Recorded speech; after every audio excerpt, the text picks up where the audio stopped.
Hey guys, welcome back to another episode of the Ask Muso podcast, brought to you by Jim's Cleaning, Butterham South. I've got another big sound percussion drummer and friend of mine, Daniel Gay, on the other end of the line. And I'll let him introduce himself. We've known each other for a while, playing in the pop punk scene down in Melbs, and I'll let him take it away. So give us a little rundown about yourself, Dan, and tell the guys a bit about yourself. How's it going? Thanks for having me on board, Bailey. I'm a drummer from Ballarat. I teach drums, and I've been playing for 15 years now. And I also play in the band GHOSTSEEKER.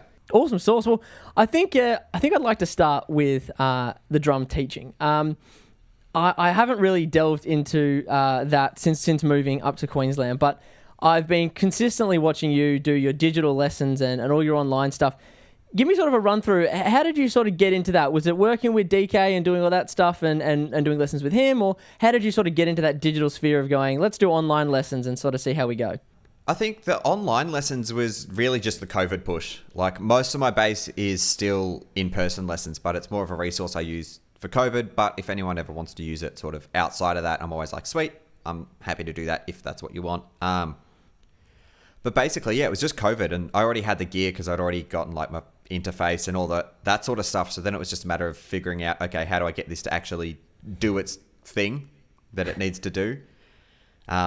But it was really handy. So like through all my teaching, it meant I could send through all the audio like nice and crisp and clear, so students had an idea of what everything was. Like, it didn't just sound like it was being recorded on a potato. Yes, that potato recording. I think we've all had to make do somewhere along the line. How long have you been teaching for? I think I'm in my about 4th year. I started back when I was still in uni. So like, I'm 2-3 years out of that now. So somewhere there. With school, for me, it wasn't always an option, and it took me a little bit to get sort of external lessons. But having yourself in there would have been quite invaluable to have someone who was probably a lot closer in age to sort of kick things off, a bit more relatable, especially for like the younger teens and stuff. Yeah, no, definitely 100%. Like, I know, especially as a kid, like, you don't really know the goings on of what music teachers do, and especially sometimes when they're a bit older, I feel like as a kid, you don't always see that. And I know for me, especially going through uni, it was a massive eye-opener to see like, hang on, wait, there's these people that are teaching that are just doing these incredible things. Like, this is actually a really good opportunity. Like, you can know what you're doing and be making a living in the music industry and still teach, which is definitely something I was naive to. Sort of growing up, I didn't realize it was a thing. So I just encourage that with a lot of my students these days and be like, sweet, this is the cool stuff that some people are doing. Yeah, totally. I think that was probably the most invaluable part of studying at Collards, was having the knowledge that they were out doing the thing. They all the things they were teaching you about and talking about and stuff. It wasn't saying, I've heard this works. It's, I know it works because I'm going to do it on Saturday. You guys should buy tickets and come to the Tote because we're playing a gig. It was like, it was such a useful hands-on experience to know, oh, these guys are doing it right now. This is like a side hustle for them. Yeah, and I think it really opens up a lot of sort of eyes to the industry, regardless of whether it's necessarily gig life or not. Like, just anyone within the industry, whether it's the people that do audio tech or, production. So many people do like such a combination of it all, because to get and make it in the industry as being like, I'm a drummer for this band and that's all I do, I feel like that's potentially super rare unless you're like way up the ranks. So then bringing in all of those things, regardless of whether it's production or teaching or whatever it is, it means that you're still around it the whole time. And I think that's awesome. Yeah, and I think it's more important and more necessary more now than ever, just to be good at more than one thing. You don't have to necessarily be a gun at multiple instruments or something, but just to be able to do a bit of everything and to know your way around a desk and, to be able to work an interface, not just, work your instrument and all those things. It's become invaluable to be a resource to yourself, to know how to do a little bit of this and a little bit of that and all those sorts of things that we now rely on. Oh, 100%. And like, even, I guess COVID's another good example. Like, it pushed so many people into being like, okay, well, how can I teach from home? Like, how can I do this effectively? While I might not need to get the best audio quality from the student, I need to be able to give them something that they can actually still learn from and all of that sort of stuff. Yeah, and totally. Everyone had to become, for lack of, I guess, a better word, to some degree, an audio engineer. Like, yeah, not to the extent of mixing any hit records or anything like that, but to be like, okay, I can plug it in and I can make it sound okay. Yeah, just those basic things, just enough to get someone like what we're doing, just enough to get that happening. to sort of keep the livelihood going, keep food on 100%. the table. So when it comes to lessons, things like that, for yourself, how did you sort of get into drumming? Has it always been drumming, or was there another instrument that started to take your fancy? How old is music for you? Is that when did it start? Well, for me, I grew up performing. Of all the things I grew up doing, like musical theatre and that sort of stuff, that was sort of my family upbringing. But so music's always sort of been around, something I've been around, I guess. But when I was in like grade 3 or something, around then, I had a mate that played drums, and I remember going to his place and just bashing on the kit randomly and being like, yeah, this is really cool. I want to do it. And then, so basically from there it took off, and then it just sort of kept going. And yeah, it is where it is now. And like, if I didn't do it, I don't know where the hell I'd be. Like, yeah, it's just been my life for like so long. It's like, I can't even picture a life like not doing it. Yeah. You get to that point where you don't know any different. I had that point at the end of grade 4 when Mum asked if I wanted to keep doing guitar, if I wanted to try something different. Still the most important decision I've ever made. Didn't realise it at the time. But, yeah, oh no, I'll try something different. I'll play drums. I think everyone else is playing guitar. Yep, I was right. Everyone else is playing guitar. So let's do something different. Yeah. Like so many parents, drums are loud.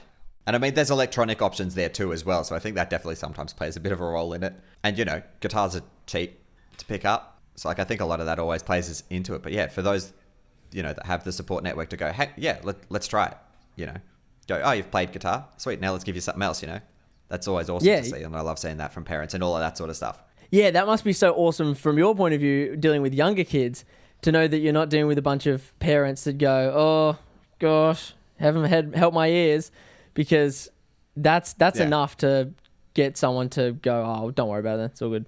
Yeah, exactly. So it's so good. And the fact that, yeah, again, you've also had that opportunity to do different things and make that switch and go, you know what, I'm going to try this because everyone else is doing the other one.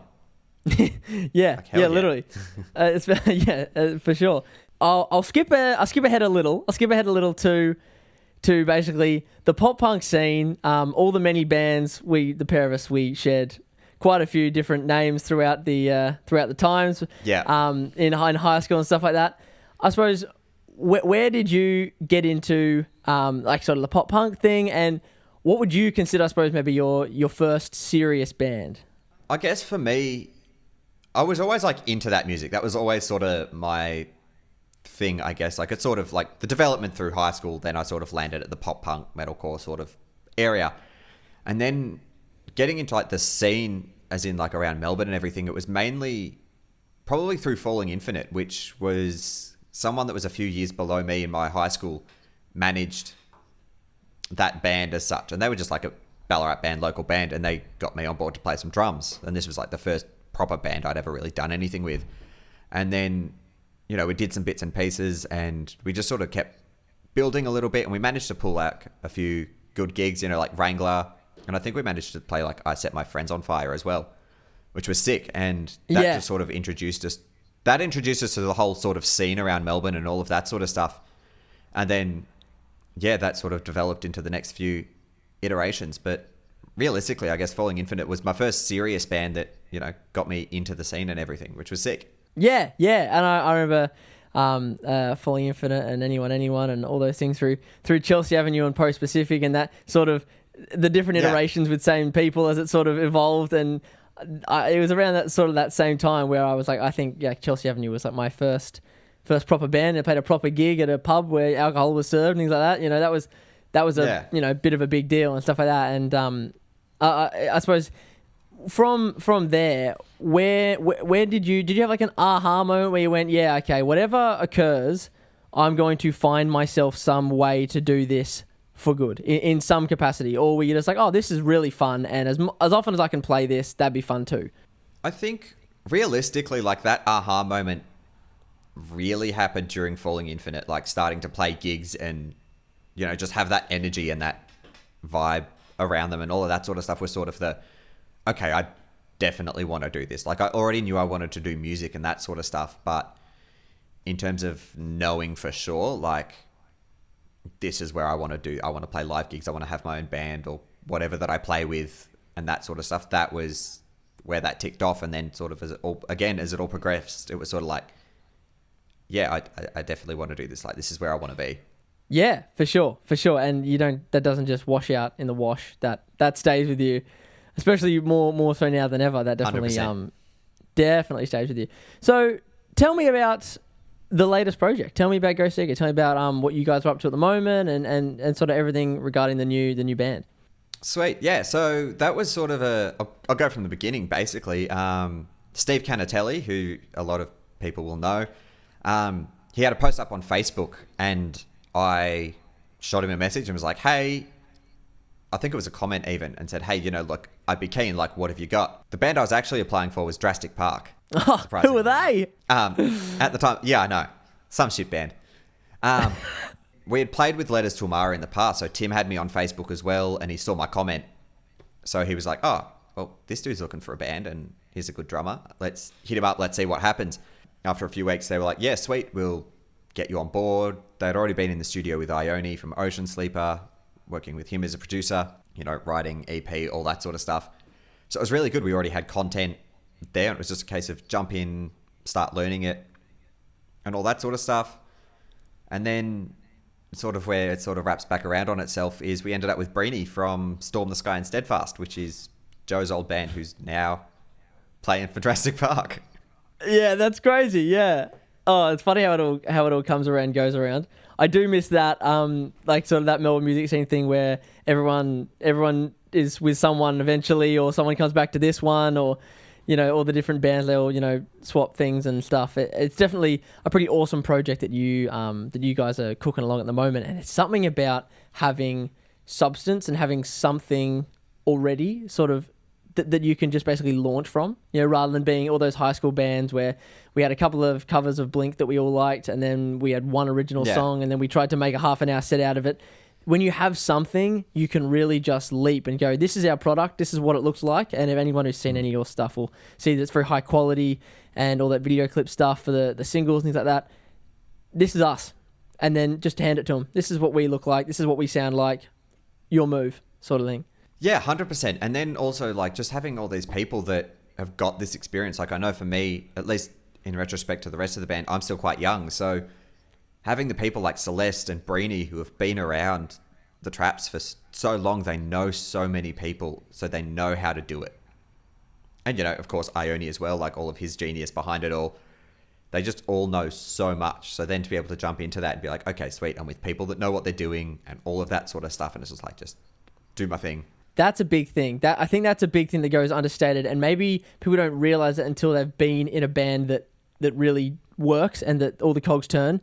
Something about being able to sit back and do your thing and just go, I'm 100% in control of my instrument, and I know that everyone else is in control of theirs. So I just sit back, just put the seatbelt on, and I'm just along for the ride, because I know everyone else, including myself, knows that I've got this on lock, and I know that everyone else has their bits on lock. So I don't have to babysit. And until you get that moment with professionals, with grown-ups, you still feel like you're little bit taking bits here and there, and I'd change that. But when you've got a group of people that are really well rehearsed, really well organized, and know exactly what they're doing, there's really something about that. Oh, 100%. And then, all of that time that you spend focusing on potentially hoping others get what they need to do right, all just becomes like performance energy, and you just put on a better show. Totally. Because you just got that confidence, and you can be comfy and just smash it. Yeah, because everyone else is already locking in at 100%. So all you need to do is just bring that next bit and that next level, that live show. And that's been so awesome, doing stuff with TRS and things. We've seen sort of, we had that same thing. We had that backing of the tracks behind us, so we could just figure out how to best perform them our way, rather than twiddling our thumbs, just creating a bunch of filler just to fill sets. And you just get a much better performance out of that, and everyone else sees that. They see the authenticity on the stage. 100%.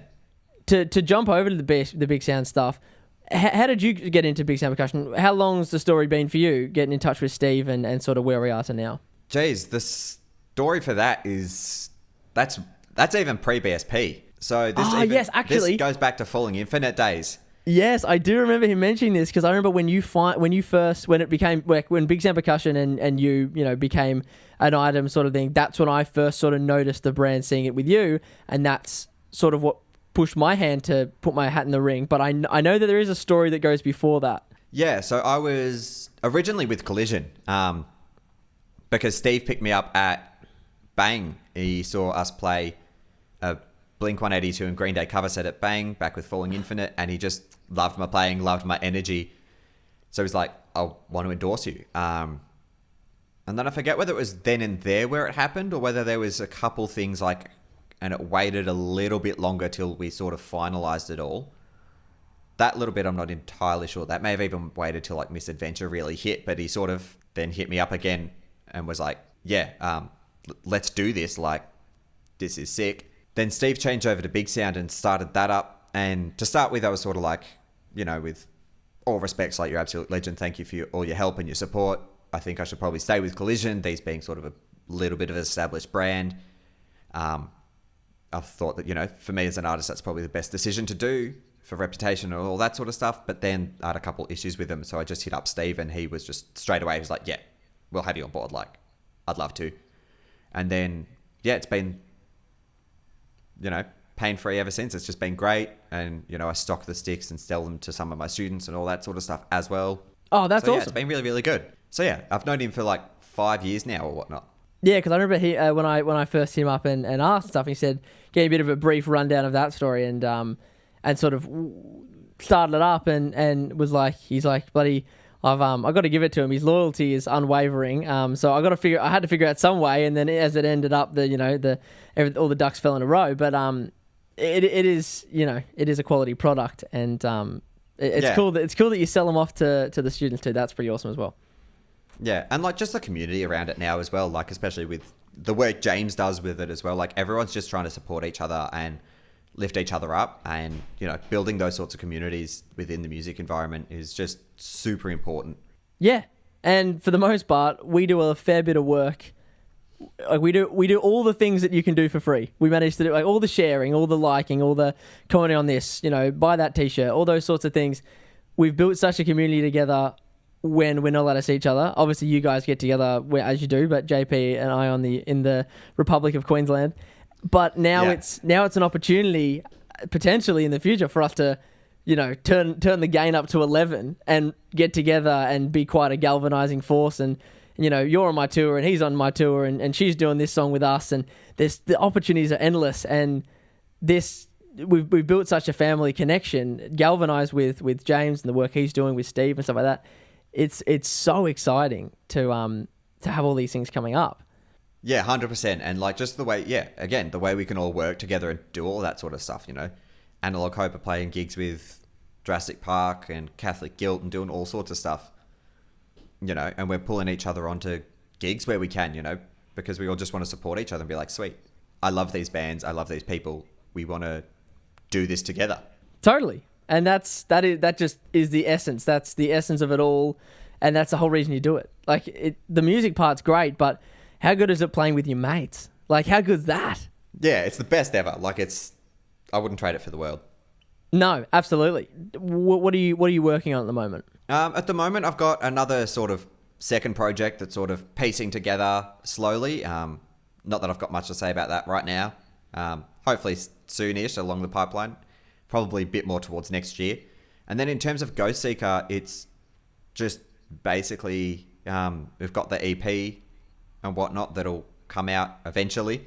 You know, as we advertised, the debut track was coming out from the debut EP. Good with words here. The debut track that we released is going to be on our debut EP, as we had sort of announced with all of that sort of stuff. So then it's just sort of, I guess, figuring out our plan with that a little bit more, and lining all those up, and it's going to be big. Awesome. It's going to be good, and we're all super stoked to sort of get it out. But unfortunately, it's that life of how much can we say, and all that sort of stuff. Yeah, I get that. When you know all the answers in the playbook, and everyone else is just getting a little slow trickle, and you're like, oh, there's so many things if you just ask the right questions, but I shouldn't. Yeah, pretty much, but. Yeah, as we know, there's an EP coming and it's going to be sick. Yeah, no, that's awesome. That is very exciting. And that's about the most I can give you at the moment. Perfect. That's enough. That's enough to keep everyone hooked. And we'll be a little bit closer by the time everyone's watching this anyway, which will be exciting exciting news. But just to finish off, where can everyone find you? Everyone needs to find this, find you, find the band, all those things, so they don't miss it when the EP does come out, whenever that may be. Yeah, sick. So I've got my personal Instagram page that I post all my drum stuff to is Dan_G drums. So that's for my Insta. And then I think my Twitter and all that sort of stuff's basically the same. And then, yeah, GHOSTSEEKER AU for any of the GHOSTSEEKER related stuff. If you want to follow that and like that page, I think that's the same for all of them across the board as well. Yeah, awesome. And it's definitely, it's a cool sound, and it fits quite nicely into, all the sorts of things that, that lots of the big sound percussion guys are into, and it's quite an awesome sound to put them all in a line. So very exciting to see what GHOSTSEEKER has coming up, and and to see you plug away with all the things you're still doing and you're teaching, and hopefully more and more live shows as things go back to normal. Yeah, fingers crossed. Yeah. Cheers, man. Can't wait to sort of get it all out. It's going to be an exciting time, and I'm super keen to be a part of it. And I can't wait to actually finally be able to share all these things that I know, where it's like, I just want to tell people and be like, yeah, we're doing this cool thing. Yeah. So yeah, make sure you give all the GHOSTSEEKER stuff a spin, and check Dan out on his socials, as well as obviously Big Sound Percussion, because support the brands that support us. And it was a pleasure having you on, Dan. Thanks for having a chat, mate. Cheers, man. Thanks for having me on. It's been good. Well, that's another episode of the Asking Muso podcast. It was awesome to have another Big Sound Percussion drummer on to have a chat with, because there's just a lot of knowledge there, and nice to catch up with someone that I haven't caught up with in a while. So once again, every Tuesday on my YouTube, these are coming out, so you don't want to miss these. Subscribe, hit the bell, do all the rocking and rolling you need to do, and until next week, I'll see you later.